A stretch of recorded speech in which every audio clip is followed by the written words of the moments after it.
Pasākuma patrons bija Itālijas valsts prezidents un autore pirmo veltījumu ierakstu jaunatvērtajā grāmatā ierakstīja viņam.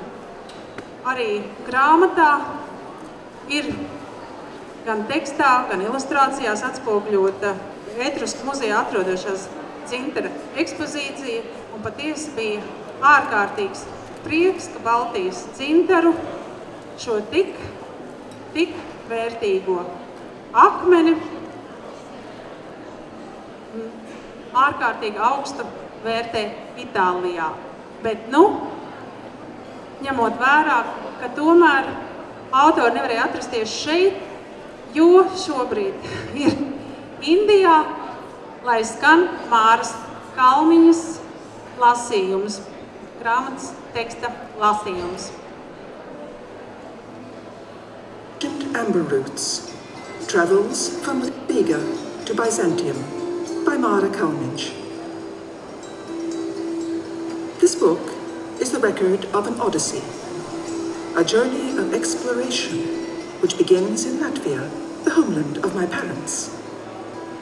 Its purpose is to learn about the culture, history and origins of the Baltic peoples, whose survival over 8 centuries of conquest by one great power after another is little short of miraculous.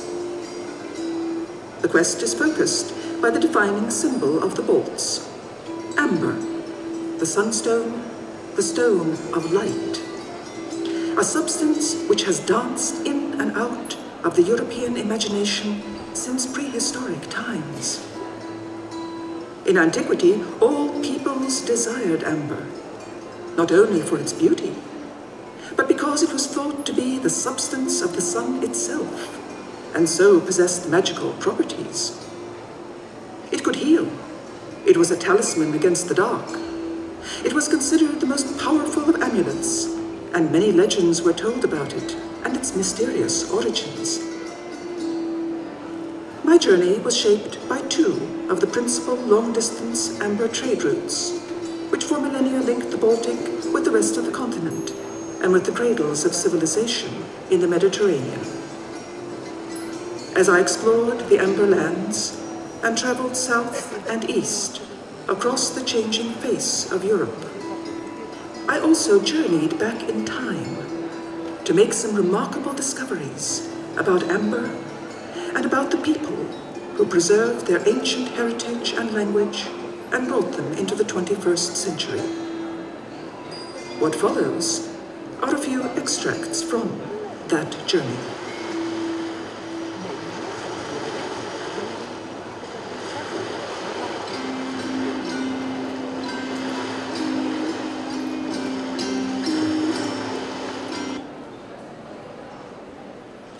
Šis bija lasījums no Māras Kalniņas grāmatas Senie dzintara ceļi no Rīgas līdz Bizantijai. Jāatzīst, ka Etrusku muzejā mazliet skumji mēs skatījāmies kartē, un dzintara ceļš gluži līdz Rīgai nebija iezīmēts. Viņš nebija iezīmēts pat līdz Lietuvai, vien līdz Polijai. Līdz ar to, vismaz latviešu izdevumā, mēs centāmies iezīmēt šo ceļu. Līdz ar to... Māra Kalniņa. Senie dzintara ceļi no Rīgas līdz Bizantijai. Šajā grāmatā aprakstīts izpētes ceļojums, odiseja, kas aizsāks man vecāku dzimtenē Latvijā. Tā mērķis ir iepazīt par spīti 8 gadsimtiem, kuru laikā tās iekaroja viena lielvara pēc otras, brīnumaini izdzīvojušo baltu tautu kultūru, vēsturi un izcelsmi. Šo meklējumu centrā ir būtiskākais baltu simbols dzintars. Saules akmens, gaismas akmens, viela, kas kopš aizvēsturiskiem laikiem ik pa brīdim aizrāvusi eiropiešu iztēli. Antīkajā pasaulē visas tautas kāroja pēc dzintara ne tikai tā skaistuma dēļ, bet arī tādēļ, ka dzintaru uzskatīja par pašas saules matēriju, kurai piemīt burvju spējas. Dzintars dziedināja, pasargāja no tumsas spēkiem, bija spēcīgs amulets un no mutes mutē klejoja daudz leģendu par dzintaru un tā noslēpumaino izcelsmi.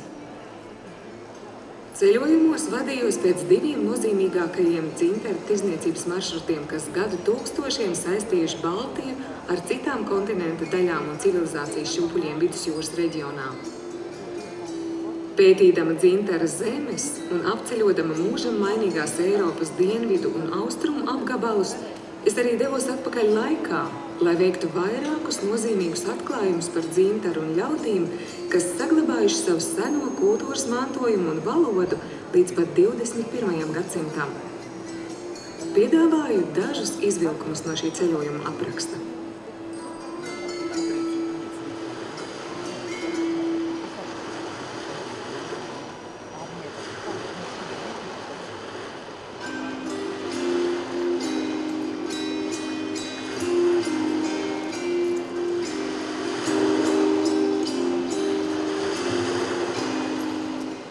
Pirmā daļa – dzintara zemes. No nodaļas – dzintara muzejs. Pirms aptuveni 50 miljoniem gadu pašreizējā Baltijas jūras dibena vietā atradās Sauszeme, sens kontinents Fenoskandija. Uz tā auga ļoti īpaša priežu suga, kas izdalīja neparastus sveķus.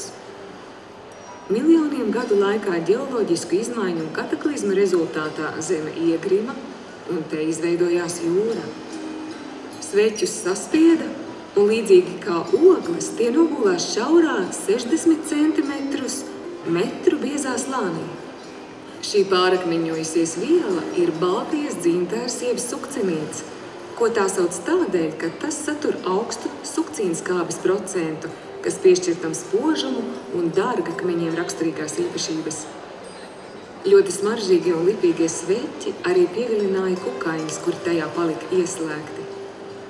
Visā pasaulē, protams, sastopami daudzi sacietējuši sveķu paveidi. Taču 90% no gadsimtu gaitā radītajiem dzintara priekšmetiem izmantots tieši Baltijas dzintars. Un visskaistākais dzintars joprojām nāk no piekrastes, kas stiepjas no Latvijas dienvidiem un Lietuvas līdz pat Jitlandes pussalai. Parasti dzintars asociējas vai nu ar matētu vai caurspīdīgu, siltu, zeltainu krāsu, bet dabā tas sastopams daudzās krāsās atkarībā no pieaukumiem, kas nonākuši sveķos. Dzintars var būt visdažādākajās nokrāsās, sākot no matēta ziloņkaula līdz zeltainiem un sarkaniem, ko īpaši augstu vērtēja romieši toņiem, līdz laba heresa tumšajam brūnumam. Ļoti reti uziet dzintaru, kas ir tik tumšs, ka izskatās gandrīz melns, un tikpat rets ir arī zaļais dzintars. Vēl retāk sastopams zilais dzintars. Lieliskais dzintara muzejs Palangā, Lietuvā, atrodas skaista, apmēram 2 kvadrātkilometrus plaša ainavu parka vidū, un uz to ved garš piebraucamais ceļš, kas līkumo garām ainaviskiem ezeriem un dīķiem, dārziem un mežiem, apliecot gar Birutas kalnu dēvēto pauguru, kuru pagānu laikos notikuši rituāli. Dzintars patiešām ir dažāds, un Baltijas dzintars ar savām īpašībām, ar savu īpašo mirdzumu un krāsām ir daudz pētnieku apbūris. Un līdz pievērsties daudzām un dažādām lietām Latvijā, man šķiet dzintara ceļus, kā neviens varbūt ir staigājis Janīna Kursīta, daudzos turisma maršrutos. Viņai līdzi dodas arī tie, kas par dzintaru varbūt ir zinājuši gaužām maz, tik vien kā nostaigājuši pa vecrīgas ieliņām, skatoties uz kreļa virtenēm un mazajām lezdiņām. Bet strādājot ar šo grāmatu, man šķiet viss kolektīvs tulkotāja Elita Saliņa, ko es aicināšu tūliņ runāt, jo viņa ir tā, kas visvairāk ir strādājusi ar angļu tekstu. Arī redaktori.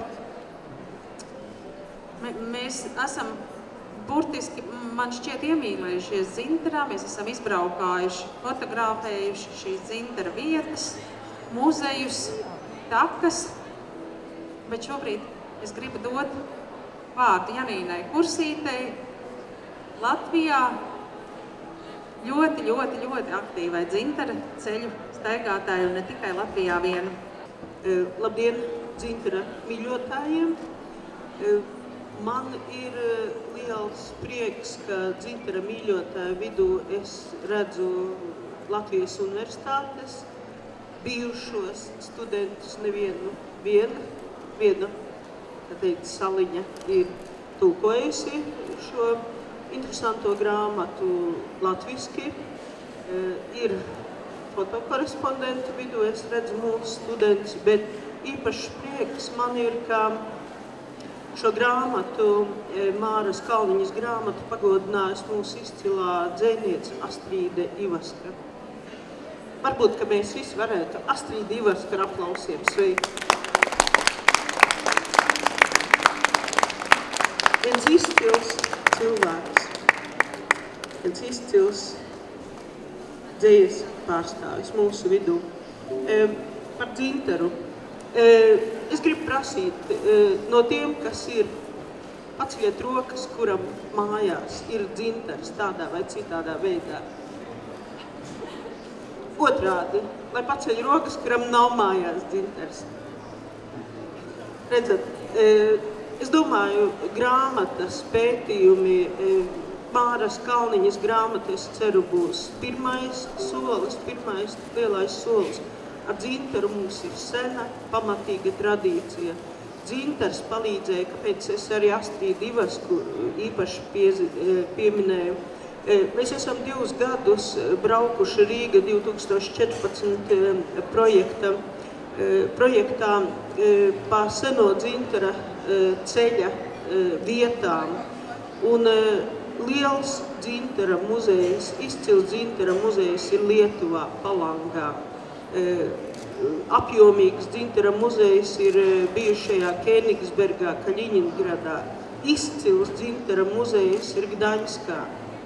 Un Latvijā varbūt mums jāatsāk, labi, mums nav, uz to mēs nekoncentrējamies, ir lieliski aizsākumi dzintara kolekcijas, gan privāti, gan plašāk Liepājā. Man liekas, Liepājā jābūt dzintara muzejam.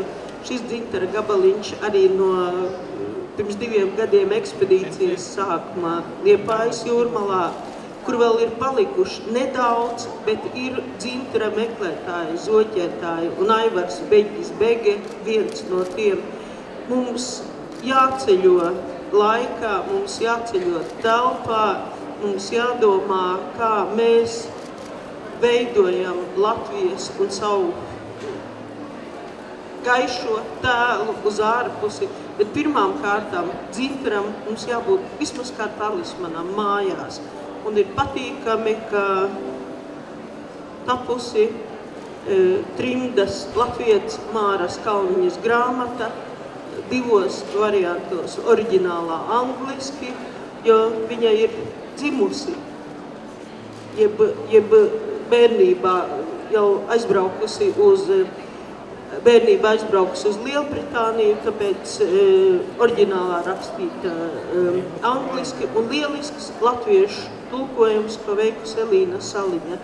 Mēs varam parādīt mūsu dzintaru tādā plašā skatījumā, ko izdarījusi Māra Kalniņa angliski. Ir svarīgi, lai par mums un mēs paši dzintaru arī parādām angļu mēlē, bet būs, es saprotu, tūlīt būs arī latviešu tulkojums, latviešu variants.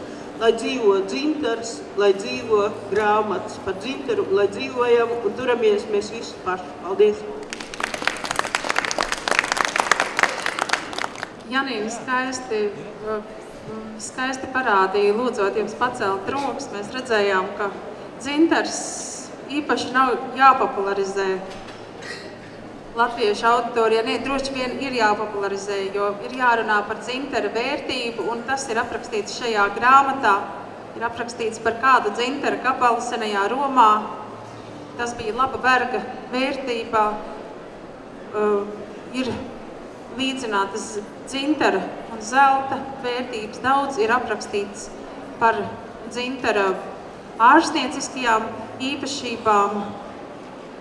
Un šobrīd varbūt es gribu dot vārdu pirms dodam vārdu tulkotāji, dot vārdu latviešu izdevuma redaktorei Anitai Roškalnei, jo viņa satika pirms dažiem gadiem Kembridžā Māru Kalniņu, un Māra minēja, uzstājusies jau ar daudziem priekšlasījumiem Kembridžā, Oksfordā, Bādā un Londonā, ka ir tapis šis manuskripts ilgu gadu darbs par dzintaru.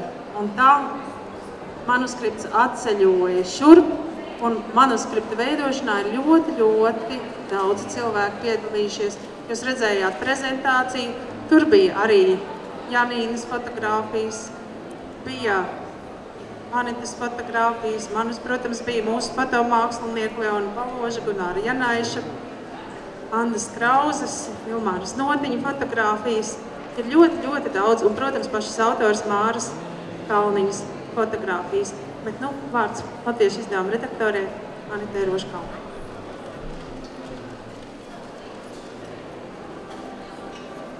Grāmata patiesi ir izcila un interesanta. Un man šķiet, ka šī grāmata slēpj sevi vairākus detektīvu sižetus, ja tā varētu izteikties. Un droši vien pirmais no šiem sižetiem sākās jau ar to, kas varbūt pat īsti nebija detektīvu sižets, ko Ingūna pieminēja. Kad 2008. gada decembrī iznāca būt Kembridžā un zinātniskā saskarsmē nācās satikties ar Māru Kalniņu. Jau pašā pirmajā mūsu tikšanās mirklī es novērtēju to, cik aizrautīga un cik azartiska ir šīs literatūras zinātnieces, mūsdienu angļu modernās literatūras pētnieces daba. Jo tā mazliet nedroši es ienāku attiecīgās Kembridžas Universitātes koledžas mājā, kur man ir teikts, ka es varu satikt Māru Kalniņš, kurā Kembridžas Universitātes bibliotekā un tā tālāk. Es tagad dodos pa norādītajām kāpnēm, lai satiktu Māru Kalniņu. Pēkšņi es dzirdu, ka augšējā krepļa posmā uz laukumiņa atveras kādas durvis. Cilvēku ir daudz, staigā daudzi, un uz augšējā laukumiņa parādās kalsna gara auguma sieviete, kura plati atpleš rokas un saka: Labdien! Un tā ir Māra Kalniņa. Kamēr es kāpju augšā pa kāplītēm vēl, un tikmēr šis labdien turpinās ar apsveikuma vārdiem, tad mēs esam satikušās uz augšējās platformiņas. Mani apmēram stundas laikā iepazīstina ar Kembridžas Universitātes attiecīgās koledžas biblioteku, ar galvenajām telpām un tā. Un citas starpā, runājot par to, ko kura strādā, ar kādiem manuskriptiem, ar ko Māra saka: ziniet, es esmu uzrakstījusi grāmatu par seno Baltijas dzintaru un ceļu no Rīgas līdz Bizantijai. Es saku: tas ir kaut kas nedzirdēts. Vēl apmēram 5 minūšu laikā man tiek apmēram izstāstīta pāris detektīvu sižeti, kā ir meklēts dzintars uz Tutankamona krūtīm Kairā, kā ir atrasti vēl dažādi brīnumi, par kuriem es nestāstīšu, jo tie ir visi aprakstīti grāmatā. Un uz Rīgu es pēc kādas nedēļas es jau braucu ar to domu, ka par šo grāmatu principā ir vērts izstāstīt arī Rīgā. Kaut arī grāmata ir rakstīta angļu valodā, bet tas materiāls, kas tajā ir ietverts, daudz ko no tā mēs šeit vienkārši neesam paši uz vietas apkopojuši. Un nekādā ziņā un nedaudzi ir spējuši pabūt gan Kairā, gan Stambulā, gan braukt ar kuģi pa Dņepru, lai ziemeļu dienvidu austrumu ceļu izbrauktu paši un apskatītu skitu burgānus un muzejos rodamās skitu dārglietas ar dzintariem un tā tālāk. Īstenībā šādā gaisotnē, kādā noritēja mūsu pirmā tikšanās ar Māru Kalniņu, grāmata arī ir rakstīta. Tajā ir līdztekus vēsturiskajam materiālam, daudziem mazzināmiem faktiem un arī kādam zināmākam, ir arī ļoti izteikti veidots ceļojumu grāmatas žanrs. Jo Māra sabalansē šo vēsturiskās izpētes, kādus dziļurgumus atsevišķus, sabalansē ar to personisko pārdzīvojumu, kas viņai rodas kādā Austrijas stepē līdzenumā, līdzenumā, nonākot pie Heidentūra, vecām drupām un to pakājienu no termosa, iemalkojot kafiju, lai sasildītos augstā pavasara gaisā. Man vismaz bija tāda sajūta, tad, kad es varēju šo grāmatu lasīt vienā laidā un vienā gabalā, kā to varētu teikt. Bija sajūta, ka tiešām var sekot līdzi no emocijas uz emociju, no piedzīvojuma uz piedzīvojumu, no vēsturiska ekskursa uz mūsdienu realitātes, tādiem atsevišķām detaļām. Tas viss tā ļoti jauki riktu uz priekšu un īstenībā ievilkt šajā grāmatā iekšā tā, ka gribas nodaļas beigās jau gribas lasīt, bet kas tad ir nākamajā nodaļā. Nu, lūk, īstenībā es it kā nu pat veicu grāmatas reklāmu funkciju, bet tas drīzāk ir mana emocionālā sajūta par to, kas ir šī Māras Kalniņas grāmata. Tā nav sausa vēsture, tas nav arī tikai ceļojuma piezīmju, fiksējums, bet tas ir jau vesela žanriska sintēze, ceļojuma piezīmes ar padziļinātu vēstures skatījumu.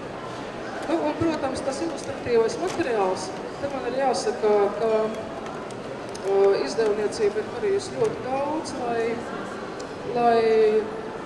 no apmēram 25-30 bildēm, fotogrāfijām, ko iedeva autori, lai pievienotu klāt ļoti bagātīgu gan dzirtaru artefaktu materiālu, gan attiecīgo vietu fotogrāfijas, kas ir ilustrē to maršrutu, pa kuru Māra Kalniņa ir braukusi, un ko viņa ir redzējusi, un ko viņa arī raksta. Tā kā, jā, un vēl viena nianse, bet par to runās grāmatas tulkotāja Elita Saliņa, cik tas bija aizraujošs process, ja? Un man kā redaktorē šai procesā mazliet jāpiedalās tā ziņā, ka redaktors pienākumos ir it kā sakot valodu, kur man nekas daudz nebija jāsakot, bet drīzāk bija allaži diskusijas par to, bet labi, bet kā to labāk pateikt latviski, un kā to labāk pateikt atālatviski. Tas īstenībā šis darbs pie šīs grāmatas bija ārkārtīgi garš un arī ārkārtīgi aizraujošs. Bet šķiet, ka rezultātu novērtēsiet jūs.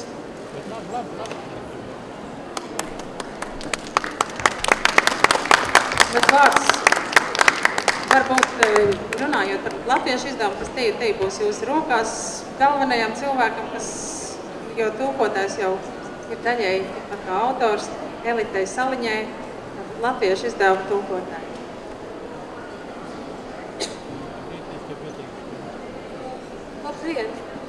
Tulkošana katrā ziņā ir tāds ļoti privāts process, jo tulkotājs, protams, kad viņš sēž pie rakstām galda, viņš gluži nedomā par to, kādā brīdī viņam būs arī par to tulkojumu un to, kā viņš tulkoja, tas varbūt jāstāsta kādam.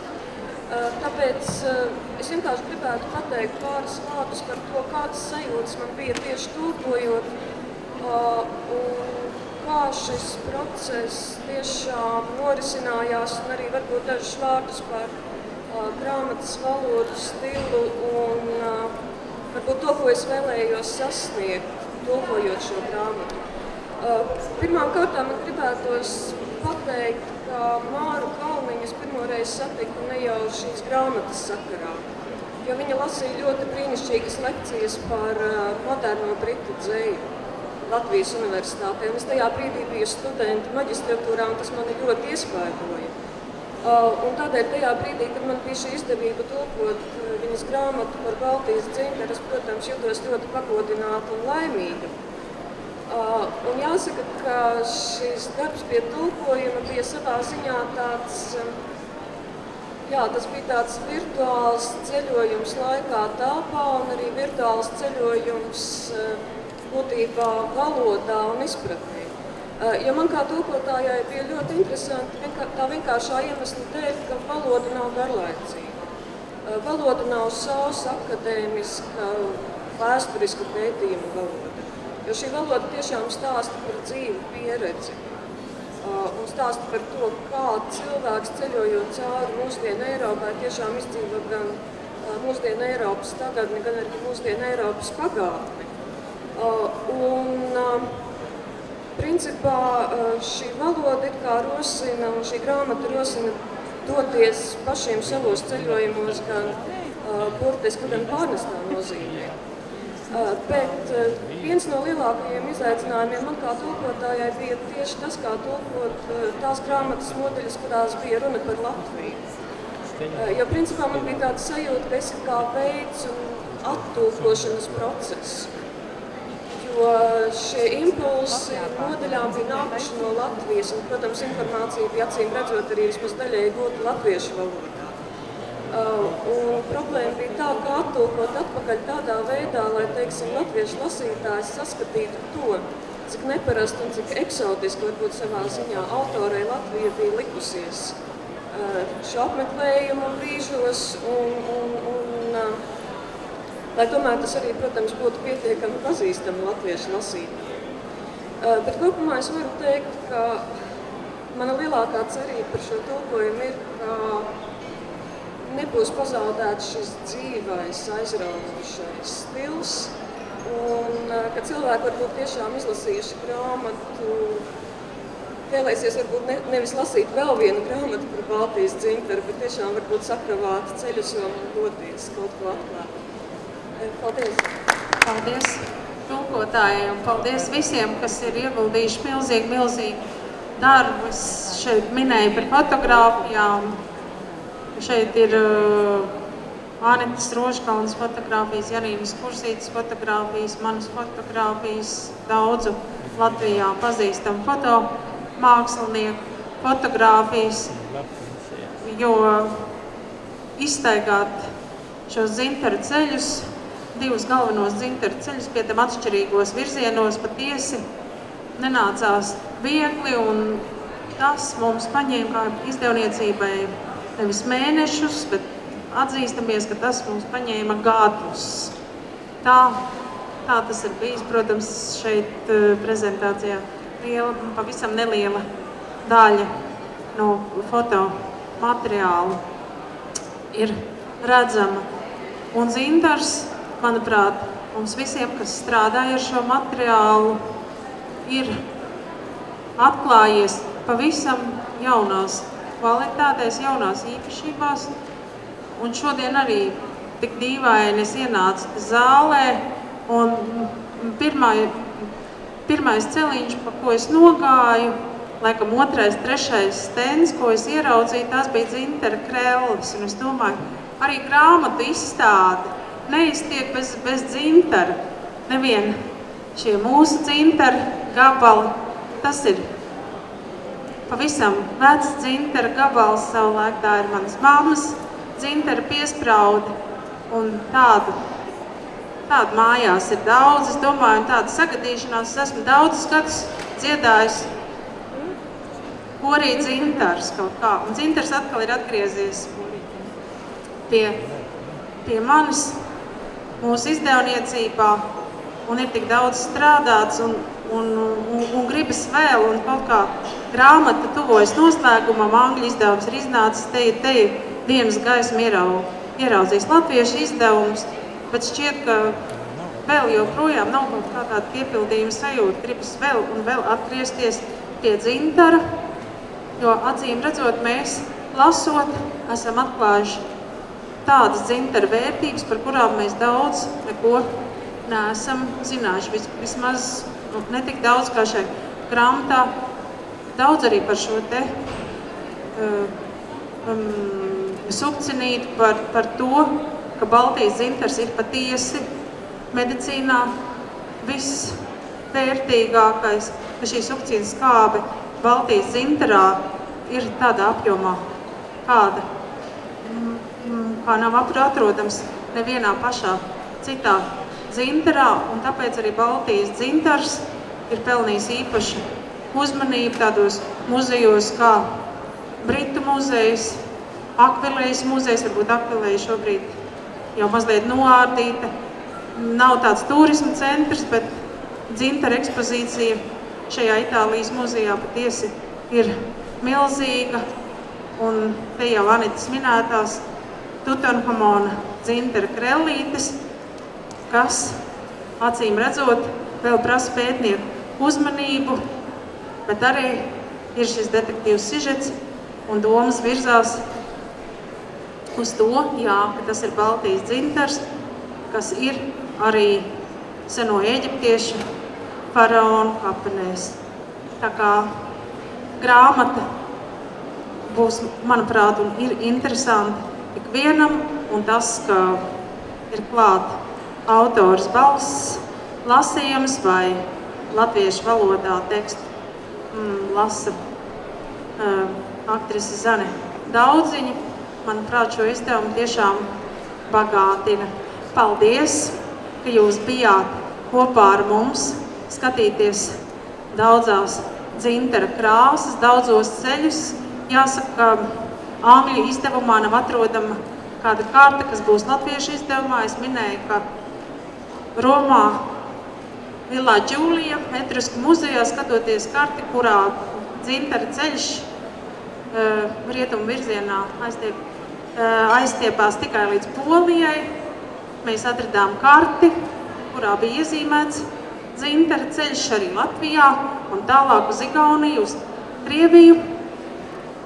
Un mēs paši zīmējām karti, lai pasaulē piedāvātu dzintara ceļu, kas patiesi ved no Rīgas līdz Bizantijai. Paldies! Pētergailis ir kopā ar visiem dzintara meklētājiem, dzintara mīlētājiem, atradējiem, ceļu braucējiem un kopā, protams, ar autori, kas ir radījusi šo tik intriģējošo, noteikti savā ziņā izcilo manuskriptu. Paldies!